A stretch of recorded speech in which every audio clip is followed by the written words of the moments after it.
gonna be okay. Yes. Yes. Okay. We are really gonna do this. Not the whole time.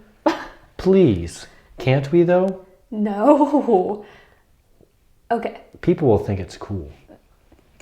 Yeah, I'm sure. Welcome back, everyone, to There and Back Again, A Friend's Journey with Father Jared Cohn, that's me, and with Grace Weatherhead. Yeah. So, as you can see today, we have something new is happening in our studio today. A couple new things. Well, there's a new thing, yeah. I mean, so you notice that we don't have any microphones sitting in front of us. Where are the microphones and how can we hear you, Father Jared? It's a good question, everyone. And the answer is, well, we're wearing lapel mics. So to simplify this whole process, we opted for just using my iPad, plugged it into, and then plugged lapel mic splitter into my iPad, and then we're just going to do it that way. So that way Grace doesn't have to do the whole situation of combining the audio and video separately, and it'll just be one file, and it'll be way easier for all of you out there. Yay. Well, it'll be easier for me. True. It won't change things for them, except that maybe we'll actually get things uploaded on time. Well, we're already recording this after time. So, Oh, right. So not this month. So not technical difficulties this time, just simply our incompetence. So Yes. Okay, let's address the elephant in the room. The other new thing. the other new thing. What's the other new thing? We are trying something new. All right, let's stop. Should we stop? Why? Because. Okay, for anybody who's just listening to the audio, I'm sorry. Okay, Father Jared and I were using our hands as we were talking. Yes. We discovered that, well, sorry, I won't say. We discovered the coordination between my hand and my mouth is not all that good. Kind of zero. Yep. See, you just did like 2 syllables for the word yep. Yep. Anyway, it's If I'm fine. willing to humble myself, Yeah. Oh, I'm sure I'll find, yeah. Okay. find something else to humble me with. No, I meant there will be things that humble me this evening. For sure. So, anyway, that was just how we were. What? Why are you so confused? I'm confused. I'm kind of scared of what's coming now in this episode if I'm going to be humbled further throughout this. No, me. I'm saying I'm going to be humbled because okay. You're the one who actually knows what you're talking about on this podcast. I kind of just sit here and absorb and ask a couple questions here and there. It's fine. I've accepted it as my place, and it's fine. That's just, okay, fine. Yeah. But I don't think that's true. So you contribute a lot. That's some very great insights. So don't downplay yourself. Thank you. You're welcome. So how's everything going? Okay, good. Did we say our names? Yeah, I said that very beginning. Oh, good job. Yeah, remember? It's probably because you couldn't read my hand puppet's lips, so. Yeah, I was trying to lip read your fingers. And that's a mistake. Yeah. How's So it if you going? didn't forget, I'm Father Jared. This Yes. is Grace. Yes. So here we are. Here we are. So how's it going? Whew, that was a lot. It is going well. We are recording. It's the end of May somehow. I don't know. I don't know what to report. Easter season is great. Coming up on the Ascension. The weather is getting warmer. We've been having lots of rain. Was that like a disappointed?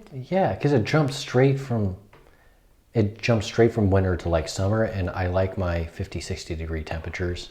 And so it just feels like, boom, we jumped right into like 80, and it's like, I just wanted a few weeks to where it was just nice and cool. You can enjoy life during the day, just with your normal clothes on, Catholic don't need anything extra over the top before, it got all hot and sticky, and it feels like this thing now only lasts like a couple of days, so. Sure. Well, yeah. So Don't give up hope because there's a good chance it will. It's It'll- Ohio. Yeah, it might be that way next week. That's Might true. be the weather that you desire. And yeah, that makes sense. You have with the cassock, it's a bit warmer. Yes. Just like, yeah, Yeah. it's not as easy to stay cool. So, anyway, And I'm not cool in the first place, so. There we go. The jokes just keep coming. I thought you said people would think we're cool if we do this. They will. Good job. That was like perfect. That was good. Growth. Can't grow in virtue, but I can get better in my hand puppet skills. So That's what's important, right? that is what's important. So, Anyway, how are you? oh, it's good. Busy month though. Like today was the last day of school at Holy Angel, so gonna miss the kids, but whew, it was just kind of a slog there last month. You know, especially with approaching beacons, it just felt like it just kind of felt like, ooh, this is a lot more than I bargained for. But it's been good. So the Lord's been taking care. I've had the kind of thankful kind of gift of just being able to like step back and be like, yeah, it'll be there tomorrow.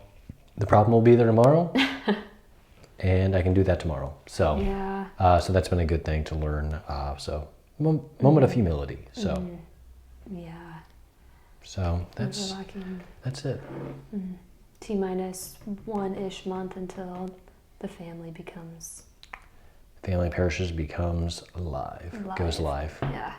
For those of you who don't know, Father Jared, has a large family. Has a large family of parishes, but don't we all who are pastors? So that's Yeah, the way that's it is. It's true. And life will go on and it'll be good. Yes. So, Indeed. so And you're going to have some courage. some courage, Which That's you true. do. which is what this episode is about. And so we should probably start with a prayer. We should. So do you want to lead us? How about you? Okay. In the Father, the Son, and the Holy Spirit. Amen. Almighty and ever-loving God, we give you thanks for the gift of this evening. We thank you for the gift of the virtue of courage, by which you enable us to take part in the adventure of salvation, to go out and share your gospel with others, to push each other to become saints, and ultimately take those risks which help us to become fully and truly, beautifully human.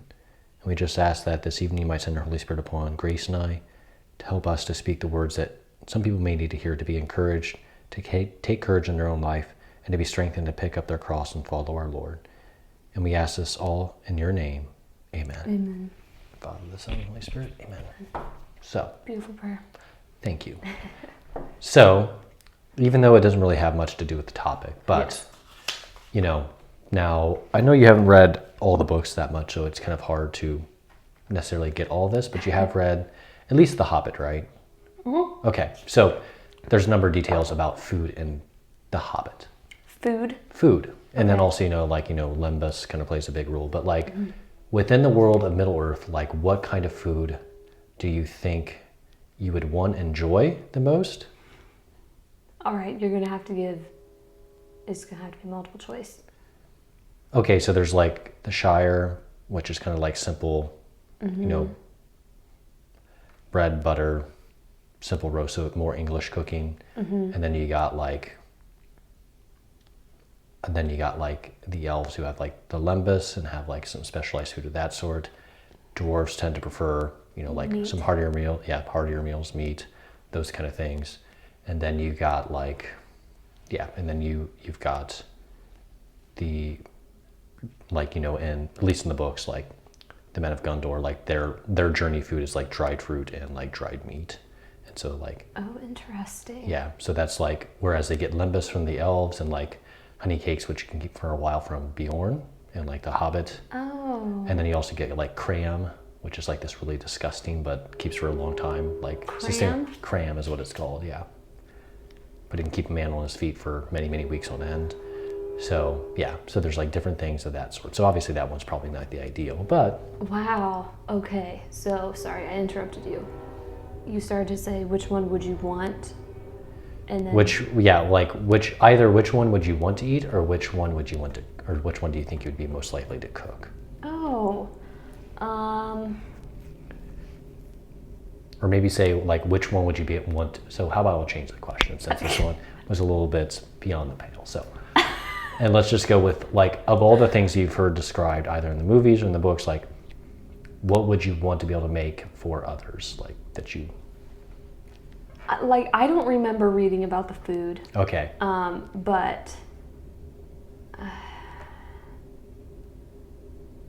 my gut instinct is the food that they make in the Shire, because honestly it seems like most familiar. Mm-hmm. And like I just like imagine like baking bread, which sounds really fun. Like Yeah.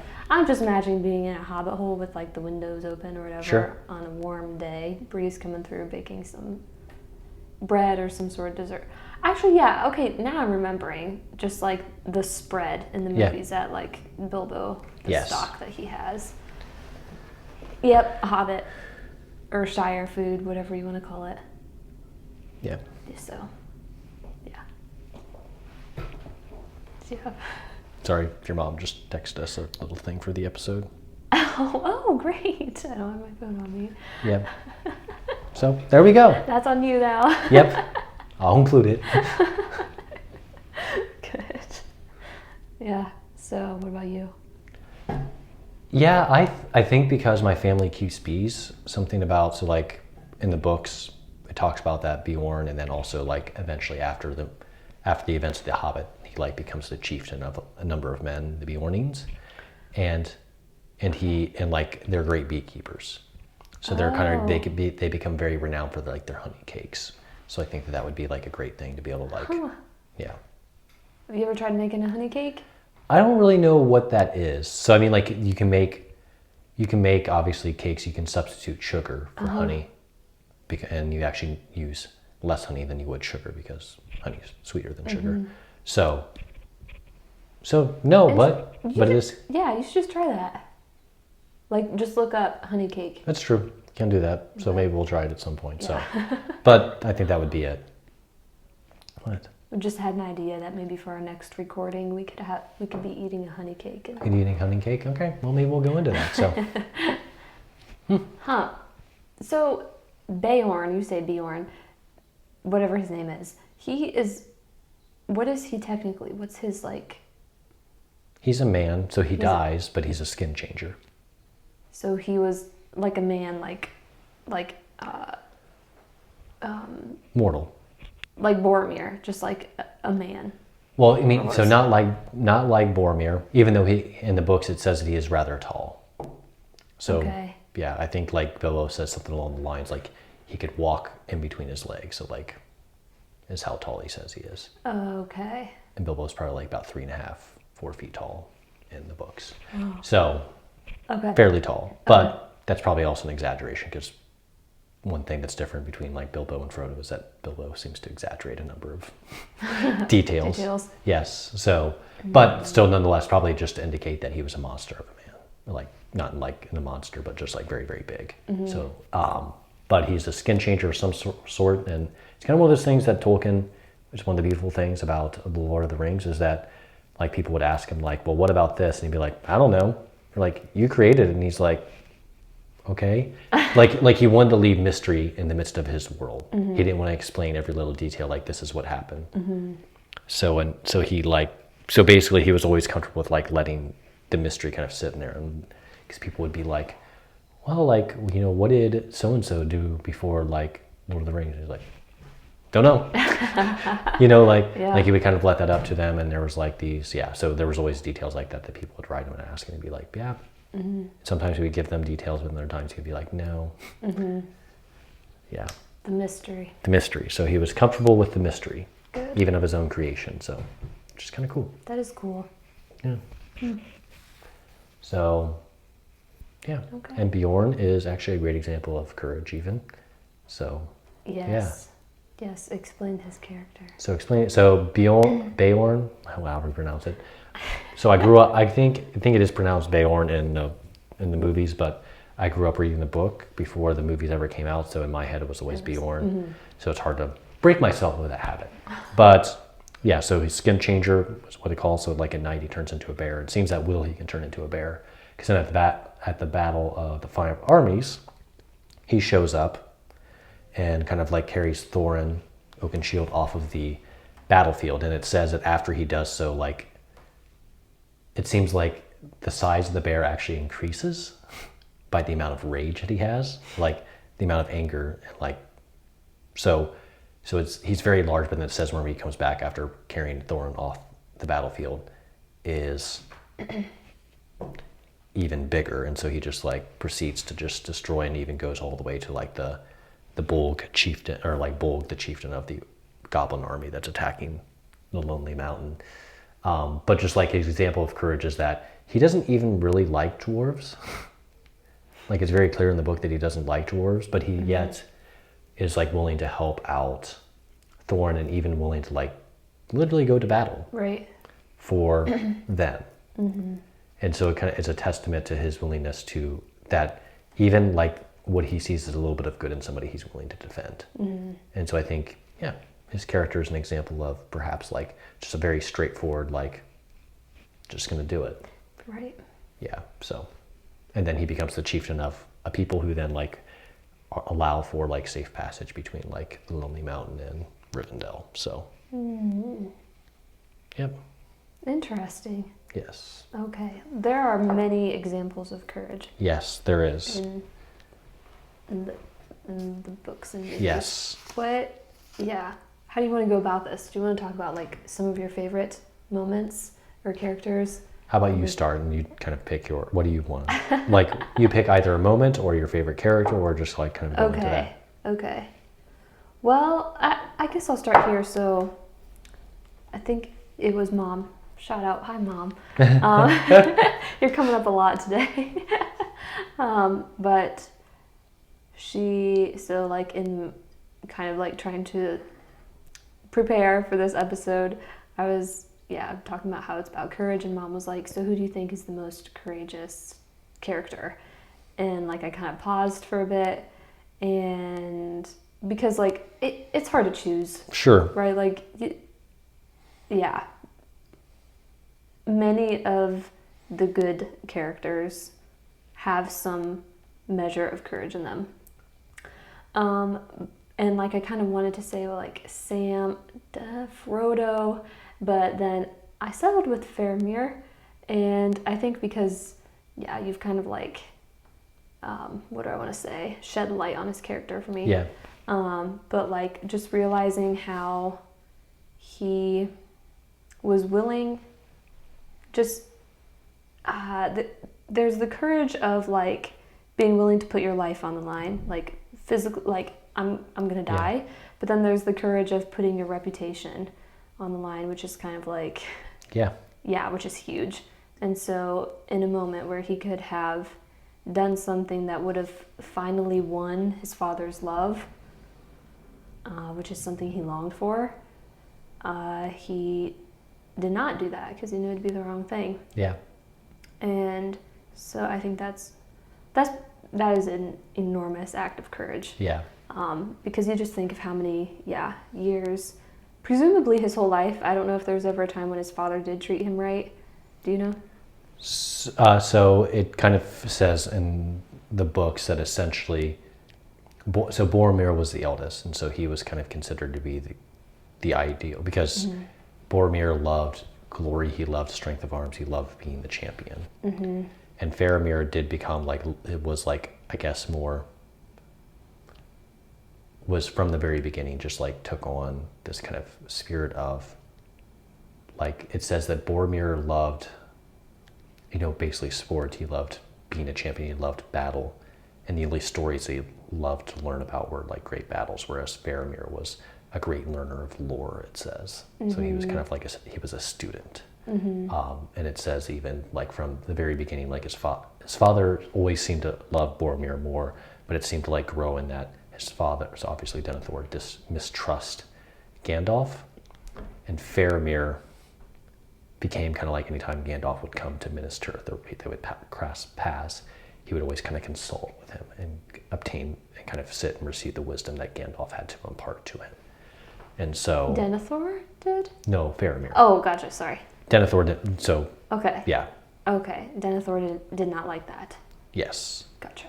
So yeah, because he even says like, I think it's even the extended edition, but in the books it certainly says like when he insults, he throws at Faramir is like, you stupid pupil of a wizard or something like that. Whenever he finds out that Faramir let the ring go. So there's that. There's that whole indication there. Yeah, that's from pretty much the very beginning because Faramir did not. Because I think even one of the things it says is that people always thought that Boromir was more courageous, but that was not correct. Yeah. It was just that Boromir loved the glory of battle more, and Faramir was not one who was quick to stir to battle, Yeah. but was among the greatest of warriors whenever he was stirred to that point. So Yeah. Yeah. I like Faramir. He was good. yeah. Yeah. So I even wrote down here. That's funny that you mentioned that because that was like one of my last points. Is I can relate to that whole point of like that's the challenge of like the courage of being a pastor is that you always have to like just be willing to do the right thing because like so many of us, oftentimes like I think Faramir is the type of somebody who can be a really good example for us in our culture because people like to fall into their labels, right? So like we like our identity groups. So I belong to this group, and so I stand up for this cause, absolutely and utterly, and I will not sway to whatever people in this particular group believe. So like if I'm conservative, then I need to hold to every single thing that this particular leader within the conservative movement. Liberal, same thing. Like this entire ideology needs to paint who I am and the way I act and the way in which I'm courageous. And I think the danger of that is like, then you cease to you give up like your free will. like obviously thinking with the mind of the church, so their obedience is obviously key. But there are also things that the church encourages us towards. And it's like, well, how do we get there?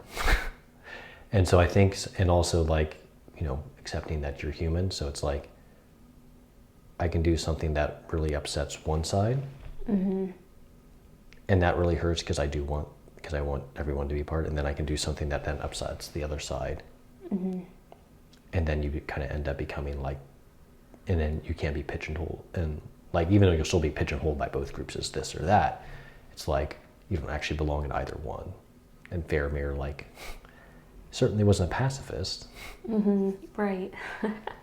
But he also was not as foolhardy or, as his brother was. He lived for something besides his own glory and his father's approval. And he lived for that which is true and good. That's what he ultimately fought for. And so I think that's a good example for, I was thinking that's probably a good example for pastors. You got to be willing in the moment to make that decision. That may make the people that you very much so want to always be on your side unhappy. Right? Yeah. And so that's a difficult thing. Yeah, for sure. Oh yeah. That's a good connection. Yeah. So. I think with that, you can see how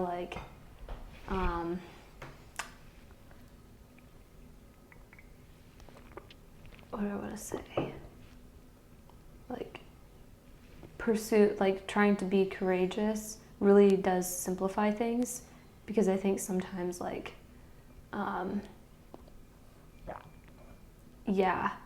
just being able to see through the lens of what is the right thing to do, and then just knowing that I'm going to do it. I'm going to try to do it. I'm going to mess up, but if I can see what the right thing is, I'm just going to do it. There's no again, I'm just thinking about reputation a lot of times is the thing, at least for me, my roadblock. Why, moments of cowardice is because, of my image. And what that's going to image relationships, what that's going to do.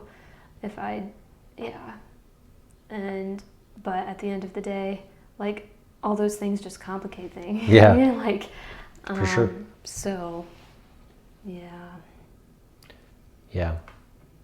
So courage simplifies. It simplifies. Sorry, I'm doing a very Grace thing. So you say like you don't ever contribute anything, but one of the things I love that Grace always does is she like courage, or whatever the virtue is we're kind of talking about, and she'll say like it does these things, and so that's always a great way of talking about them. So yeah, sorry, go ahead. No, that's all. I was gonna, yeah, courage simplifies, but it's not easy. Yeah, exactly. So it doesn't like look, so courage is basically like I think courage still sees the consequences. It's foolhardy to not see that like, okay, Right. this is like hopeless, because there's a time where it's like, okay, like doing this thing would be the absolute and utter like best thing we could possibly do. But at the given time, like, can we actually obtain that? Like that's always a question. But courage like sees the consequences and then still decides to act despite the consequences. I think that's, so courage sees and simplifies. So it isn't like blind Right. It's to the blind. consequences. Yeah. It understands, but it still then chooses the good and the right. Yeah. That's great. I think about how often like I'm held back, or at least hesitate, because Yeah. I'm thinking about what the consequences could be. And yeah, it's frustrating to get like analysis paralysis. But Yeah. that's a great point. Courage isn't stupid. It's not Yeah. ignorant of what could happen, but it says, no matter, Yeah. let's do it. Yeah. And I mean, I think that's even like the spirit of Lord of the Rings is like, and I mean, and this is why, like, I guess I find Lord of the Rings so comforting for a melancholic, a dark melancholic like myself is, like, and even Gandalf kind of like says it, I think, in the movies, like, there never was much hope, only a fool's hope. But he like still decides to act, and it's like, what are you doing? But like, basically, there was never much hope, only a fool's hope. It's kind of like, oh, like, there's like only a small glimmer, like, we're sifting for, like that gold nugget, and what has been up to this point has produced nothing. But we're still going to hope. And so I think courage and hope are like they're intricately connected in the story of, but I think it's, that courage allows us even again, to hope against hope. Yeah. That even the good we do is going to bear itself out. And if not now, at least in eternity, like it'll be rewarded. So, yeah. Courage sees further out. Yes, courage sees further beyond like the immediate consequences. Yes. And so, Yes.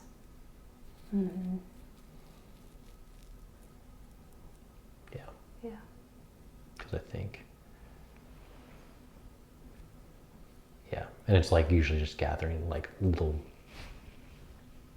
like just groups of people and just like individuals together is like what courage ultimately comes down to. Like one act of courage can inspire Oh yeah. someone else to stand and turn around. Yeah. There's that, Yeah. Sorry, I'm just But, I'm thinking of a ridiculous example okay. of what you just said. There was this video that I was shown of, I forget what it's called, but it's like, it's showing, the whole point of it is like being a leader. And it's this, so there's like a crowd of people. It's this man who stands up and just starts dancing. Are you familiar with this? No. Okay. He just starts dancing, and then all of a sudden, like, one or two people stand up and start doing the same, and then, like, before you know it, there's a whole group. And I don't even know if there's music playing, but it's just like, it's totally ridiculous, but it's like, I guess you could call it, I don't know if you could really call it courageous or just goofy, Yeah. but it's kind of courageous. Yeah. But yeah, just an example of how, what do I want to say? Like, I don't know if lukewarmness is really the right word, but like a room full, yeah. We can be caged by our fear. Yes. Yes. Yeah. But then even just but like the reason to hope is like sometimes it doesn't take much Yeah. to be given the courage. It just takes someone else sometimes. Yeah. Yeah, that's true. And I think, yeah, and I mean, like, and that's something that's kind of shown even, again, in the books very, very clearly, which is like something that I understand, like, you can't show in the movies, but it's like, you know, there's like very few riders of Rohan that like go to Helm's Deep. But then Gandalf in the books, like Gandalf basically goes off to like gather all these scattered company of riders that were like scattered as, you know, Isengard was invading, and then went to like Isengard to ask for Treebeard's help. And you can see it in the extended edition where like, you know, these trees come and help them out. And so they gather. So all of a sudden, like, what was like 3,000 riding to Helm's Deep, all of a sudden then you have like, I think 1,000 or 2,000 come to the rescue. So now you have like about 5,000, and then they go to the, you know, like mustering of the Rohirrim, and you get like 10,000 riders. And so you keep on gathering steam. And then even in the books, what then happens is, you know, they break the siege. And then even after, you know, Aragorn brings like the ships of the coast, there's even more people of Gondor that come. So actually the numbers swell. So because of like his example of courage, all of a sudden people start gathering to Minas Tirith, and actually after the battle, it's better fortified than it was before, even after they take like 6,000 men to go to the Black Gate. It's better fortified than it was before the battle, which the Rohirrim saved them. So it's kind of like Yeah. this incredible story, or like, I think Tolkien's trying to show that like one act of courage then leads to another act of courage, and then it begins to like gather people around itself. And then like, yeah. Grows exponentially. Yes. Yeah. Yeah. So then who do you think is the most courageous? Who's the most courageous? Or what's your favorite like act of courage? And Yeah. I would say that, you know, like Frodo is still the most courageous. I mean, like, I understand that Sam is very brave to go with him, but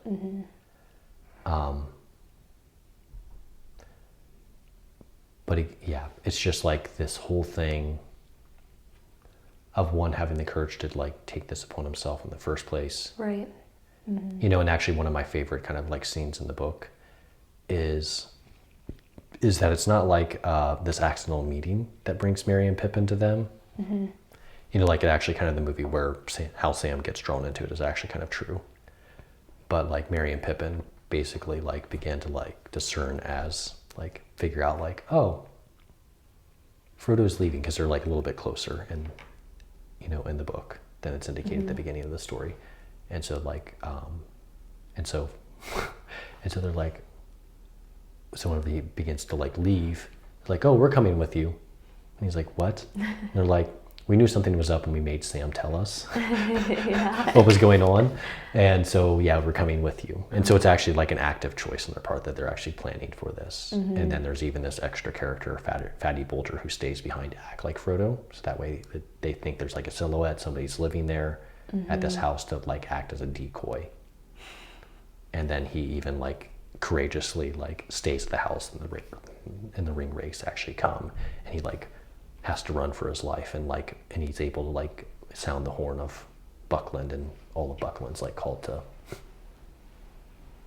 like activity, to duty.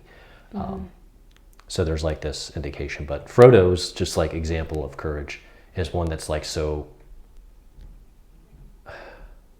it's so unseen. It's not in great acts of like a battle.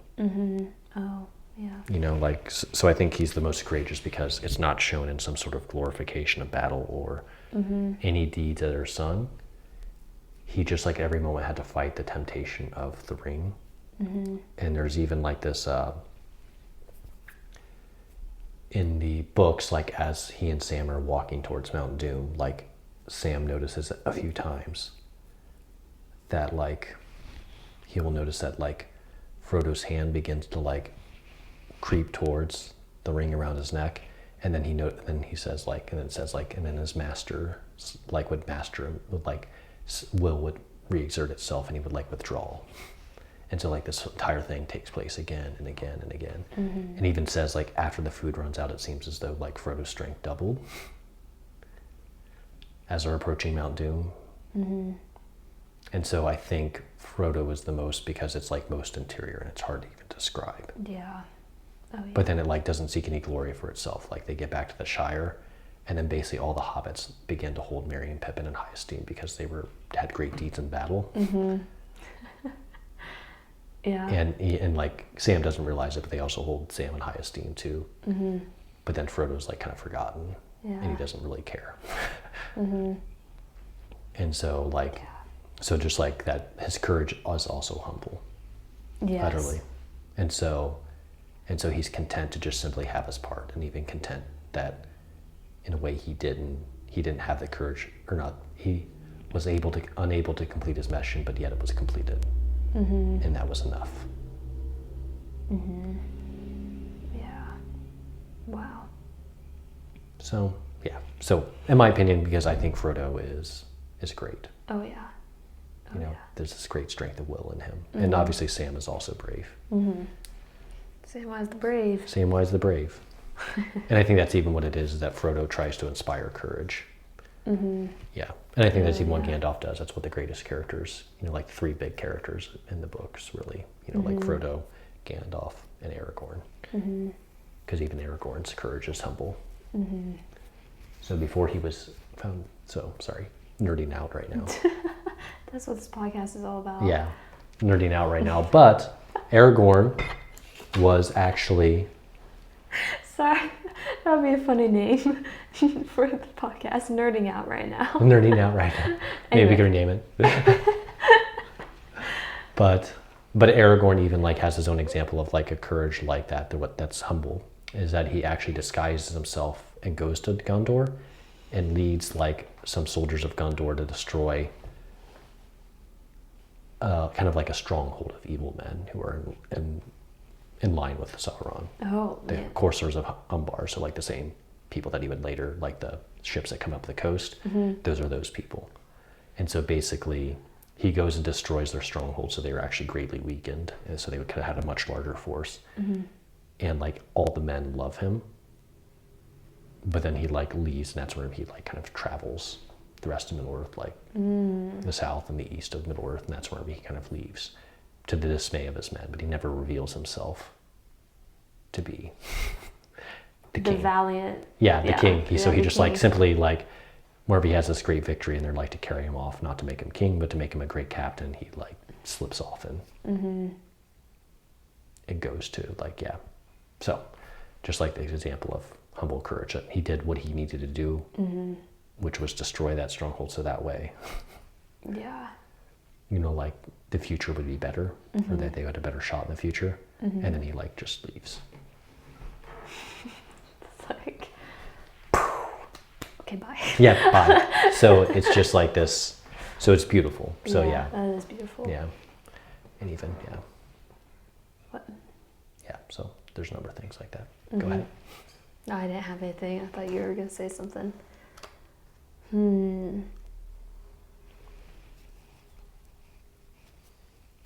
Yeah. But I even think kind of the greatest story of like coming to find courage is like both is, you know, Theoden, Oh, yeah. you know, Yeah. because he's like scared, shriveled old man. And then he ends up, I mean, he is. But I mean, he looks very, very weak, has no desire to go to war. What? That's just such an accurate description. Scared, shriveled old man. He is. He is. He is. Yes. But as he's kind of like doing that though, you see him shriveled, and then you see him ultimately have to like come to, like Gandalf frees him, but then he ultimately has to come to like to face his own demons.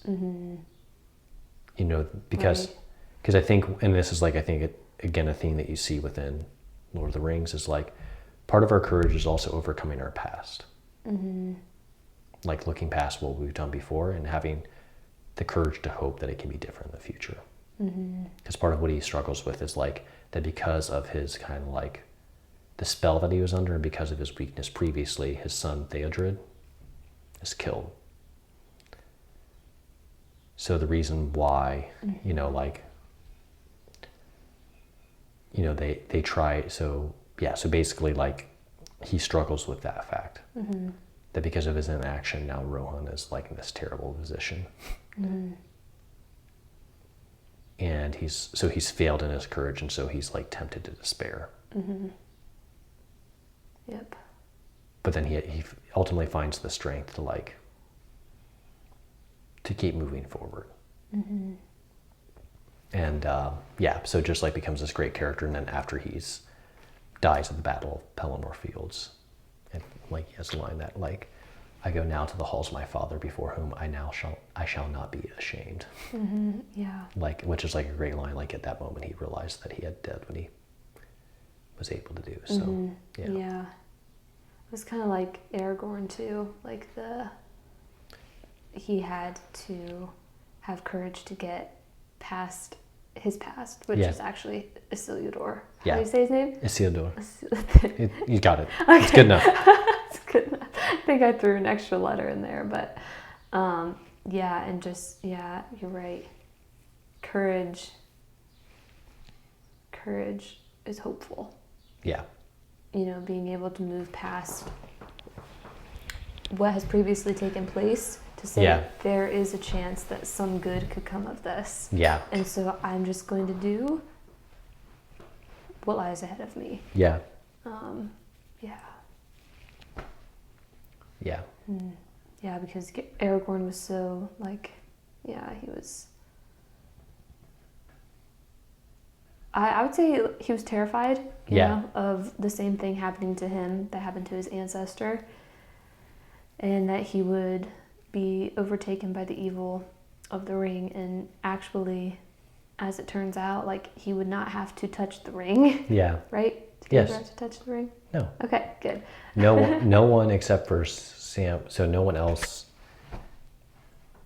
ever touches the ring except for Frodo, Sam, Bilbo. Smeagol. What's that? On Smeagol. Obviously. Yes. But yeah. So it's that's kind of interesting too, that like probably that which he was terrified of, could be off, but the point remains, that which he was terrified of never was in the plan anyway. Yeah. Like it, the providence of it, of course, providence, it's a fake thing, but is that he... Is this what? It's a fake thing in The Lord of the Rings. It's not real. But providence in our own lives. Yeah. Yeah, it's... yeah. That which terrified him, which was like coming in contact with the ring and being overtaken by it, or not having the strength to fight. Yes. He didn't have to worry about it. That was actually his part, was in a different place, which was to fight different battles. Yes. Which would ultimately defend the ring bearer. Yeah. So it's just kind of interesting that, I mean, like in our own lives, how we could see how the Lord kind of works all things like that out. Sure. To where like, yeah, it's possible that the thing that terrifies us the most, actually we will not have to come,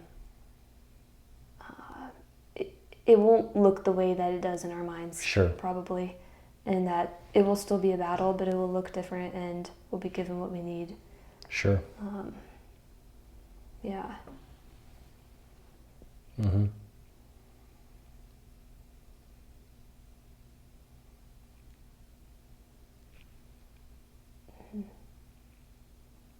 Yeah. What? What are you thinking?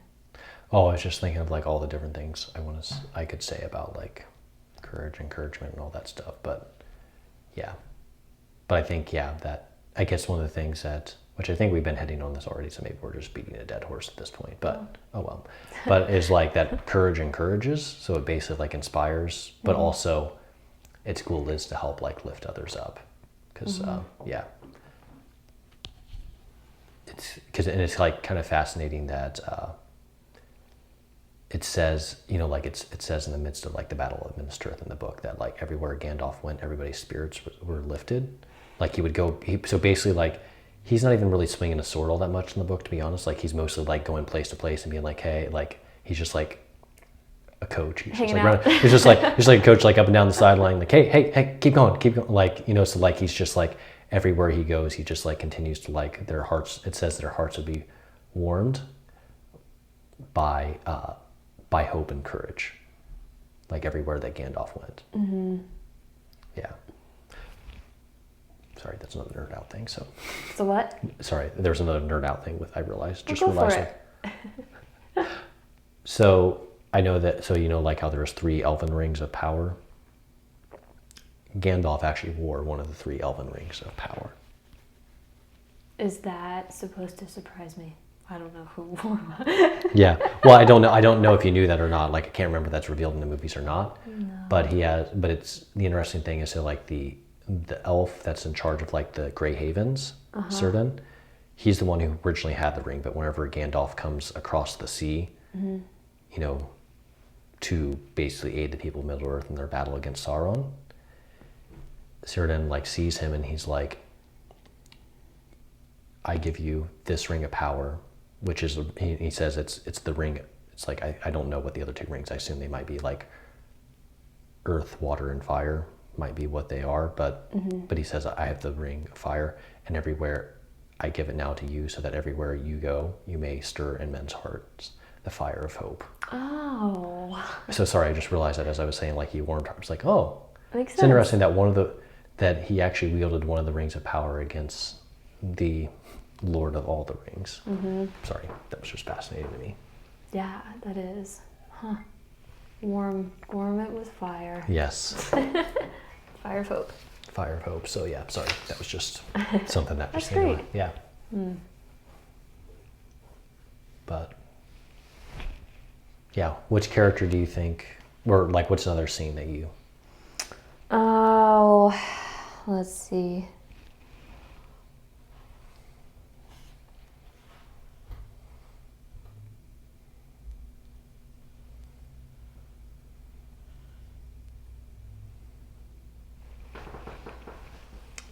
So there's a moment. So you know how you said like courage is not blind; it sees the consequences, or the potential consequences, and it sees the reality. Sure. There's this moment. I don't know. Yeah, you sent a clip about it. I think it's just in the extended edition of the movie, but where so on display in this scene is that courage is not caught up in fantasy, but it's rooted in humility, because Mary says, I'm a hobbit and I know I can't save Middle Earth. I just want to help my friends. Yeah. More than anything, I wish I could see them again. And so Yeah. that's just like a really beautiful. It is. Yeah. Sorry, that one like always kind of gets me. It's like, oh, that's just like what it all comes down to, isn't it? Mm-hmm. Yeah. Yeah. And yeah, there's a lot of beauty wrapped up in that line, because it's, again, it sees the reality of the situation, and it's just humble. Like, I'm just a hobbit, but it also like simplifies things too, because it's like, I know I can't save things. I know I can't make things all better. I just want to save my friends. Yeah. It's beautiful in its honesty and its Yeah. authenticity, and and the lengths that he will go to do that. Yeah. Of course, is courageous, but yeah. Yeah. And I think like something with courage too, that again, something I've heard you reflect on is like valuing principles over success. And I think you can, like, a lot of the characters do that, because you think about like the battle at the Black Gate, like they probably weren't thinking they were going to win that. Yeah. It was meant to be a diversion. Yes. And yeah, it's more of, just the emphasis on doing the right thing no matter what. Like, kind of, yeah. Like, knowing what the consequences are, but saying to heck with them. Yeah. Like, I'm Yeah. still going to do the right thing. Yeah. So that's kind of, yeah. Yeah. Yeah, and even I love the kind of like fact that he says that, and then he actually ends up probably doing like the single greatest deed as a warrior in the entire War of the Ring. He kills the Witch King.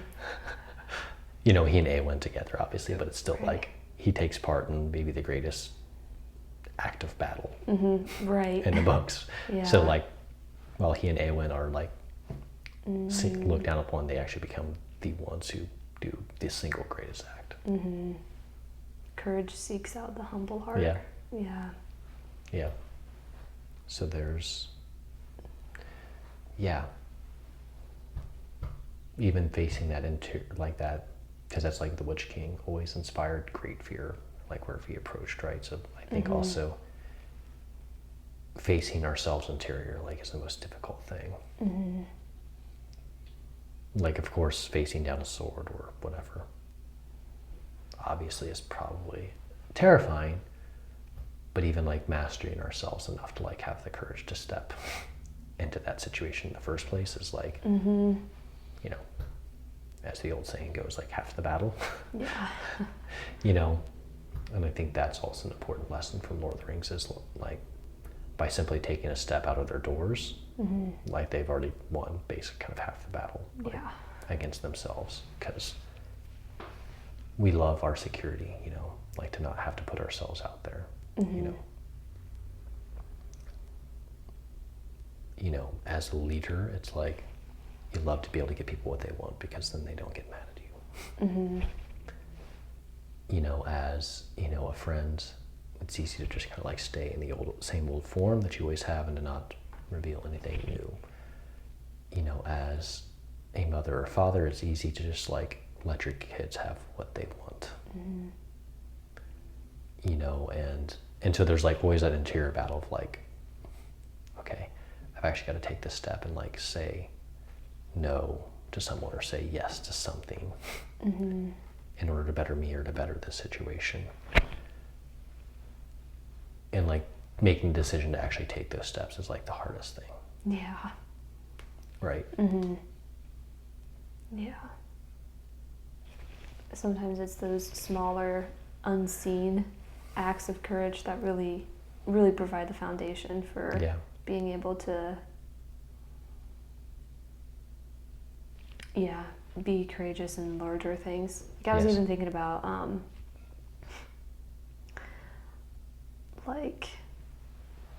just little moments throughout our day where we can choose courage or we cannot. And I even just thought about like when the alarm goes off. Yeah. Like, and it was just kind of ironic because I ended up sleeping a bit longer than my alarm today. But just like in that moment, like we have a decision to make, and a lot of times it's hard. Yeah. So it's like I don't want to get up because for so many reasons. Like we have so many reasons. I'm tired still. That was a good dream and I don't want it to end. Or I'm not prepared for the day. I have dread for this, that, and the other. Sure. I mean, like, there's so many reasons, but so it seems like a big thing, but it's kind of like a small, like, act of courage is to obey the alarm clock. Yeah. And that sets a tone for the day too. Yeah. And so I guess I think like The heroic minute. what? The heroic The minute. heroic minute, yes. Sorry. I couldn't go too long without mentioning something Jose Maria always went for, right? Yes. Yes. Just in time. Just in time. Yeah. But I think like sometimes, many of us are not going to be, fighting literal battles, but there are many little battles throughout the day, little and big ones. And so I think, yeah, leaning into the little ones is good, and being encouraged when, being encouraged when we've chosen the good in the little battles, but not losing hope when we fail. Sure.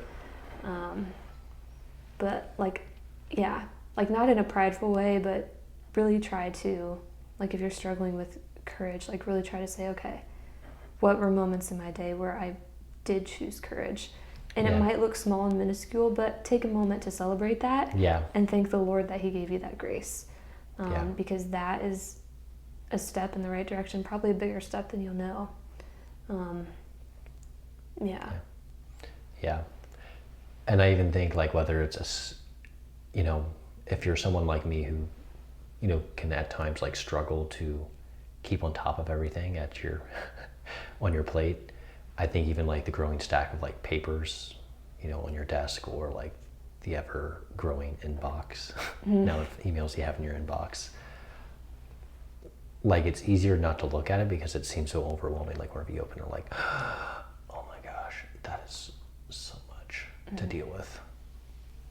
But just opening it and then just replying to one is just a first step in courage. I know I can't do all this in the next 20 minutes, but yes, I can get at least a number of these done. And maybe even to that's great. Yeah, maybe even to look, in your situation, in many of our situations, look at your stack of work and, Yeah. your 20 emails, your hundreds of pages. I wish it was only 20. Oh man, I'm sorry. Your 100 emails, and and to start with a prayer and then take it off one at a time. Yep. And trust it. Yeah. There was sorry, just recalling a moment from today. It wasn't my email was blowing up, I didn't have, but there was a string of emails that was I received one and I was ugh. I was just annoyed. Yeah. Because it was there was some misunderstanding, and I just had to kind of put my head down and just laugh for a little bit. I really just laughed out loud for a while. That's great. And before I could proceed. So, yeah. That's awesome. So, I don't know. I guess, maybe sometimes it's, takes courage to I don't know. Not that was that courageous, but to choose to laugh instead of lose my mind. Although I kind of was losing my mind on the inside. I'm oh my gosh. Yeah. But so. Yes. Yeah, that's true. Yeah. And it's those kind of things are courageous though. And I think, you even said, with the example of the video that you watched about the guy just dancing and looking goofy, I think that's also part of it too, is courage is also creative. Yeah. Oh, Yeah. It looks, because it doesn't just simply say oh, this is the way, this is the way we've always done it. So don't, if it's not broke, don't fix it. That's, and it's people say that to me and it's oh, you don't know me. Yeah. And that is not an expression to use around me. Yeah. It's but it could be better is right, what, exactly. and I think that, and not to say that I'm particularly courageous, but I think creativity is usually an act of courage, usually whenever you hear stories about, so I mean, even you look at the secular world, whatever you want to think of Elon Musk, love him, hate him, whatever, but it's the man built this $100 billion, multiple hundreds of $1 billion electric car company, and made a rocket company. It's what, who does that? Who takes that kind of risk on not just one of those endeavors, but two of them? Yeah. What is that? Mm-hmm. And yeah, I think once I actually watched a video that he talked about people think I don't feel fear. He's oh, I feel it really bad. He's like, but I just decide that like this is important, that like what I'm doing I think is important enough. And again, like agree or disagree with what that is. Right. But the point is, it's like that he thinks it's important enough that he tries through that fear. And I think that's also the lesson for us is if it's important, like if we, and I think even for faith, right? If it is actually as important as we say it is, as the Christian faith is, then we're going to want to get creative, so to speak, and take risk. You know, like the way we've done it is then not going to be good enough. It doesn't mean that you just go in and break all kinds of, you know, so to speak, you're not like a bull in a china shop, but you're like, take a look like, well, what is actually something that maybe we need to adjust right now? You know, like what actually needs to be looked at, modified, and improved, and how can we do that? Oh, And you know, and like same old thing, and then like usually somebody will come up with like, oh, like we've never tried this before, let's try that. It's like, okay, let's try it. And if it fails, so what? yeah. Like, you know, I think that's we always talk about like the saints, and you know, you talk about like Mother Angelica and like her faith in building like EWTN. Look how successful it is now. Da da da da. Mother Teresa, look how big her order is. And it's like that's all great, but I do take like a lot of comfort in that. Like, so the newest, so possibly, so I think it's a cause. I think there is a miracle. So Augustus Tolton, so the first black priest in the United States, or first priest that was ordained and served in the United States. He wasn't ordained in the States. I think he was actually ordained in France. But anyways, he went back to like where he was from in Quincy, Illinois, small podunk like Mississippi River town, and not once, not twice, but 3 times tried to found like a Catholic school for African American boys, and every single time it failed. Oh my goodness. But yet he thought it was so important that he just kept on trying. Wow. You know, like that's perseverance, but it's also like courage, because he's like, because it was important. Like Yeah. the education of, the black community at the time was horrendous. And so he was trying to do his part, and he was doing the right thing. It didn't pan out, but nonetheless, again, that thing of like principles over success. And so I think, you know, so I'm like, that's actually probably a great example for like us as pastors. It's like, let's try. Like, if it's the right thing, it's the right thing, and we're going to do the right thing. Yep. And guess what? That'll be a lot freer than like trying to make everybody happy. Yeah, and if it fails, you can't lose your peace. You can't Yeah. lose your peace if you did the right thing. Yeah. So, Yeah. oops. What? I got caught on my Bill. spilling. Sorry, Julia. It's just water. I think it'll be okay. You heard it from her. Yeah. So I think that's part of it too, is like courage also is creative, but part of that creativity is like the possibility that you might fail. Yeah. Which then goes back to humility. Yeah. You must, humility and courage go hand in hand. Yep.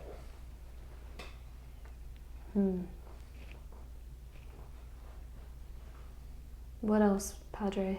I don't know. You tell me.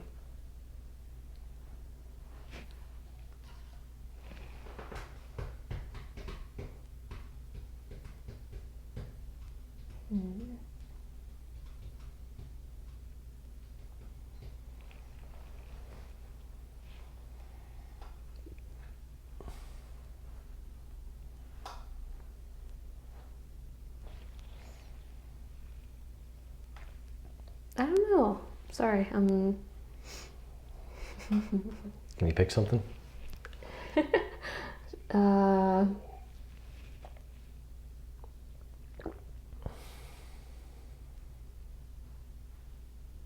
I guess, so, actually I'm trying to decide now.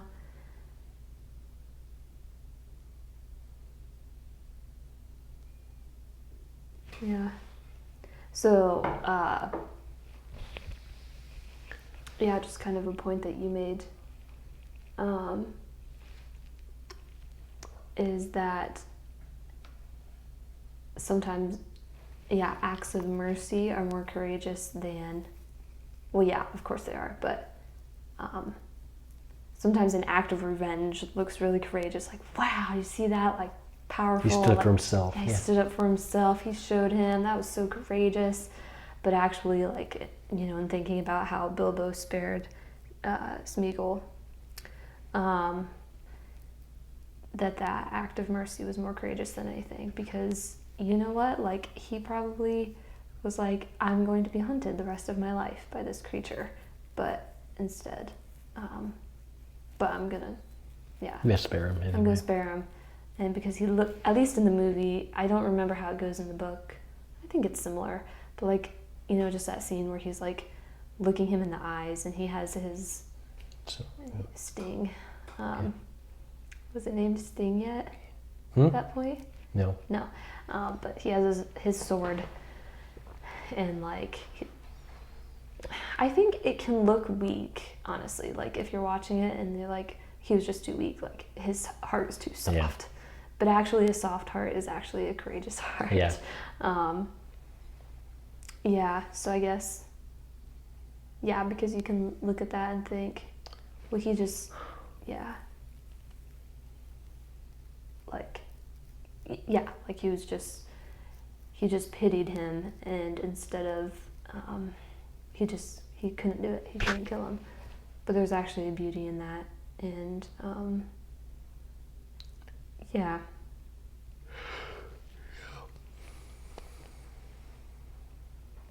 Yeah, sorry. Yep. No, that's fine. It's not really a rounded out thought, but. No, it's a good one. So, yeah. I also like. Sorry, ahead. did you have No, go ahead. commentary on that? Well, no, I was just going to say that, yeah. I think mercy is courageous, again, because it can look soft-hearted or like weak or like you're acquiescing. Mm-hmm. Yeah. But again, it's like multiple things. So it's like surrendering the image, like I'm now going to have to like just settle the score. Now I can no longer lord it over this person. Mm-hmm. You know, and then like another point of that is like, I'm also going to maybe sacrifice my image. Like people may think like I'm really weak. Mm-hmm. And then like third thing is like, I've literally got to give up my right to even interiorly like say I'm better than them. Mm-hmm. It like takes a lot of different levels of courage to like our image, to the way we perhaps even want to see ourselves, and then ultimately interiorly to like what we ultimately desire, which is oftentimes revenge, if we're being honest. Mm-hmm. You know, so yeah. Mm-hmm. Yeah.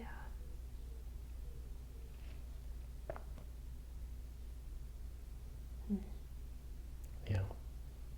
Go That's ahead. good. Yeah.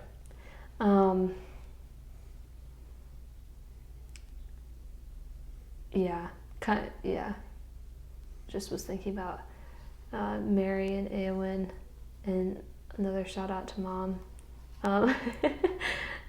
who loves Eowyn. Oh, yeah. Well, yeah, and that's, by the way, that's what she was talking about. She said that Frodo's courage is shown mostly in his willingness to protect Gollum as well. Oh, yeah. From like, yeah. Mm-hmm. So another act of mercy on Frodo's part. So shout out to Frodo and a shout out to Mom. Yes. Yes. Yes. Oh, that is good.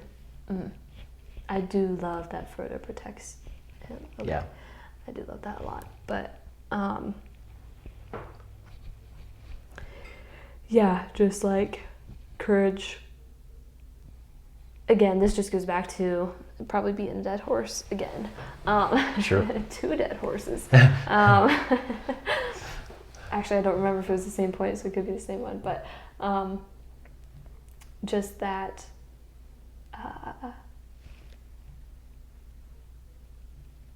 being willing to go against what people think of you. But in this sense, it's like with Mary and Eowyn, like everyone doubted them. Well, doubted Mary and said, Eowyn, you can't do this. But yeah. So that's just a beautiful example of like, it doesn't matter if you think I can do it or not, and Yeah. not like in a prideful way, because that can really slip into their like, I'll show you how strong I am. Yeah. But instead to say like, it actually doesn't matter what you think, because the right thing is the right thing. And if I'm weak enough, if I am too weak, that will be shown. Yes. And it'll be okay. And actually it'll be for my good. Yeah. So the Lord will be glorified and not me. But either Good. way, yeah. But either way, it's just, yeah. Yeah, and there's that line. Who is it? Is it, who says, I do not doubt his heart, only the Oh, yeah. reach of his arm? Aylmer. Yes, yes. So just, you just see,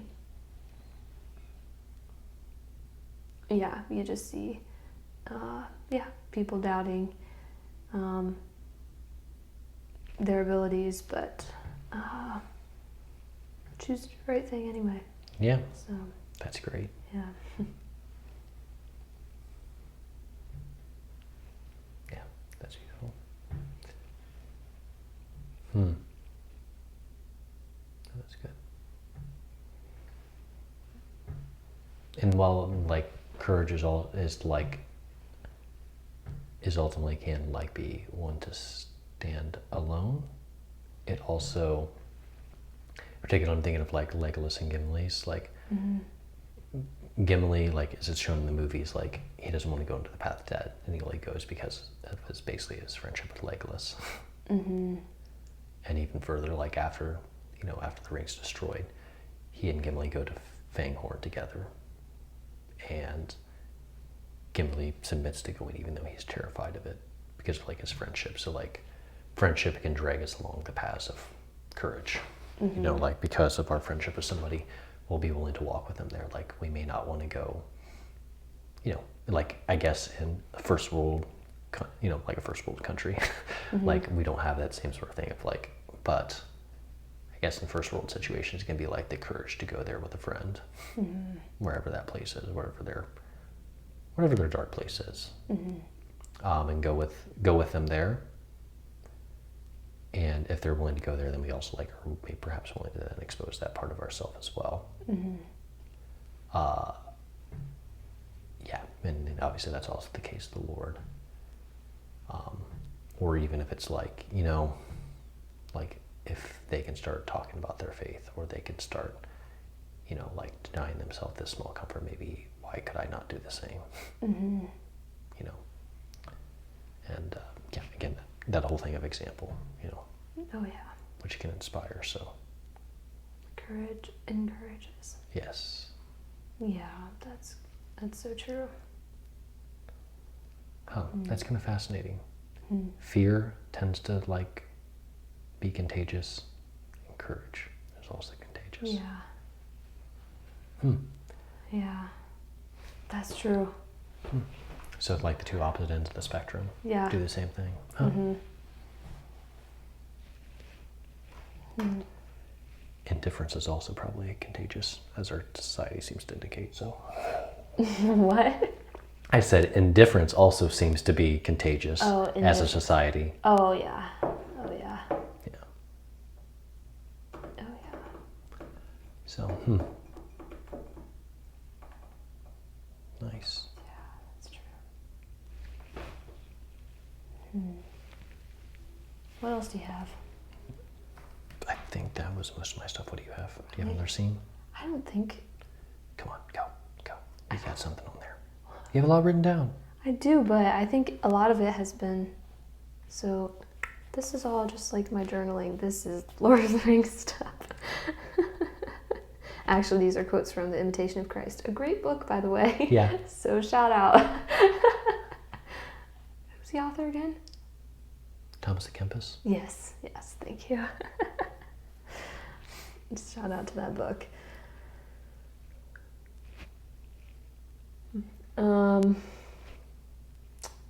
Yeah, I don't know, Father Jared. I wish I would have.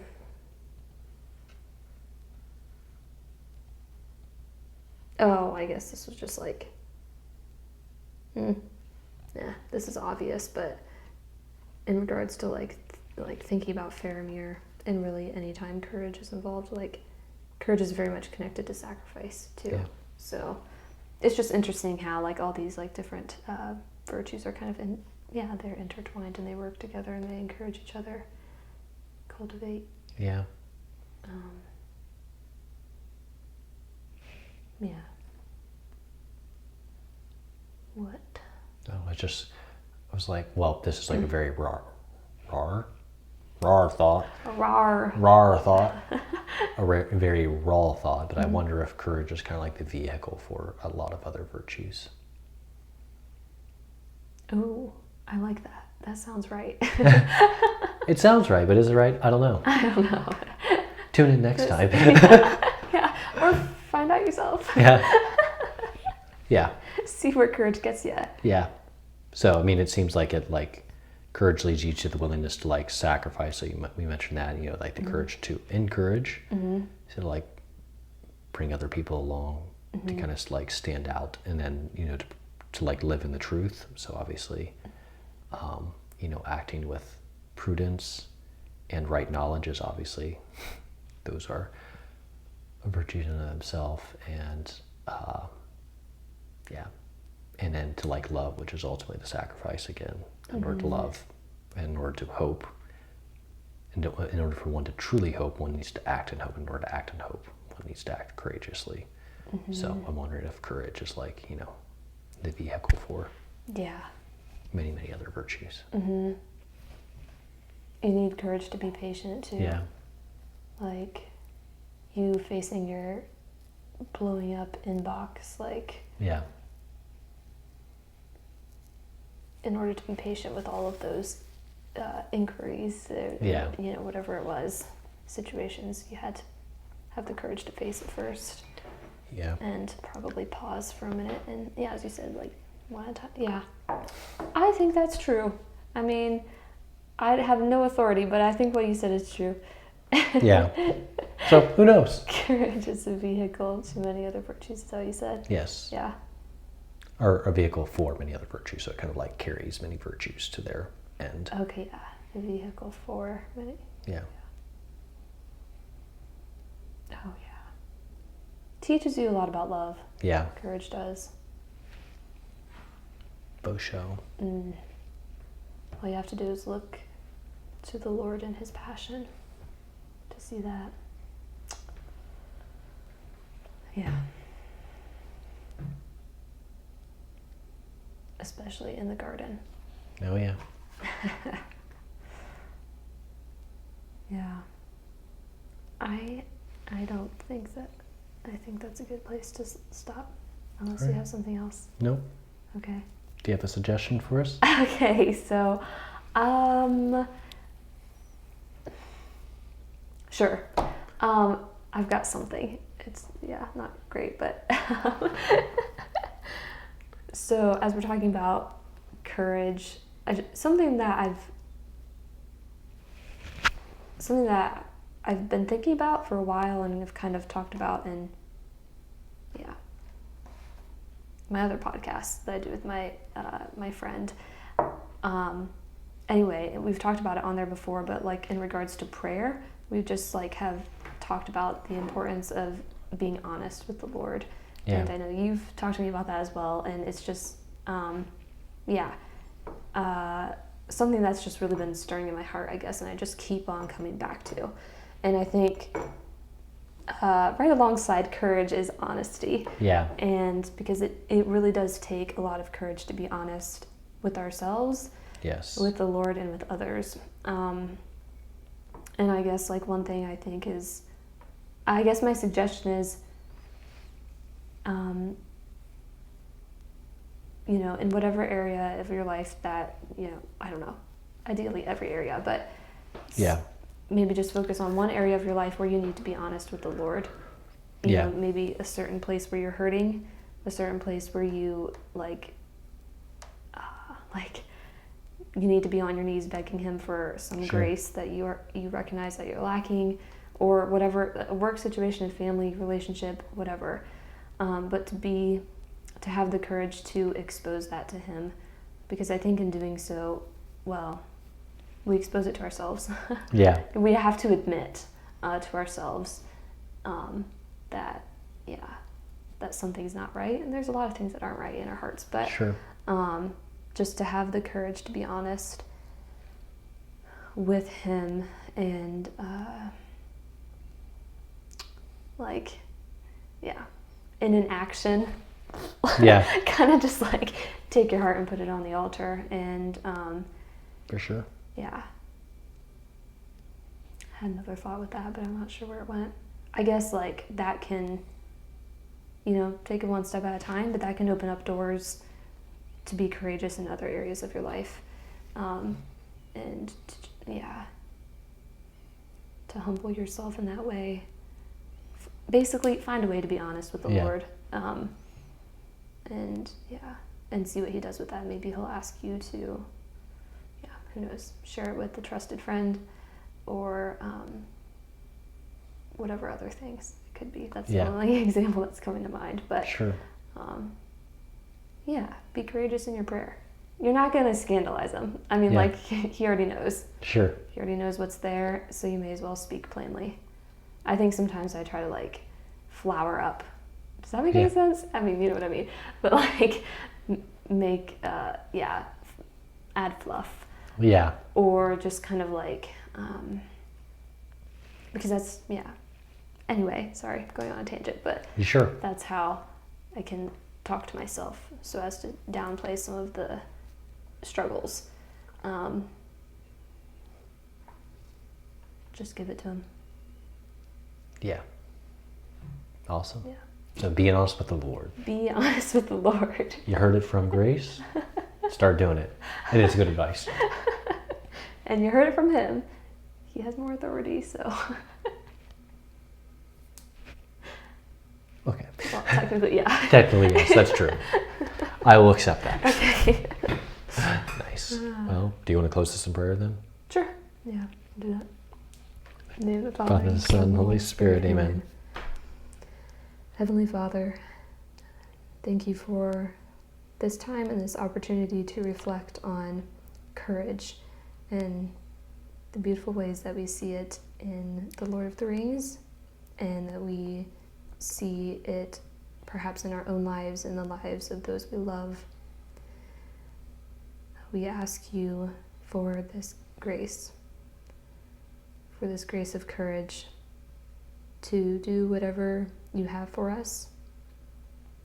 We ask that we may be courageous in the small and the big things in life, and that we may, when faced with a decision, see what is good and choose it no matter what, surrendering the consequences into your hands, knowing that you'll take care of us because you love us. And we ask this all in your name. Amen. Amen. Father, Son, and Holy Spirit, amen. Amen. Thanks for joining us, everybody. Have a great month. Peace out.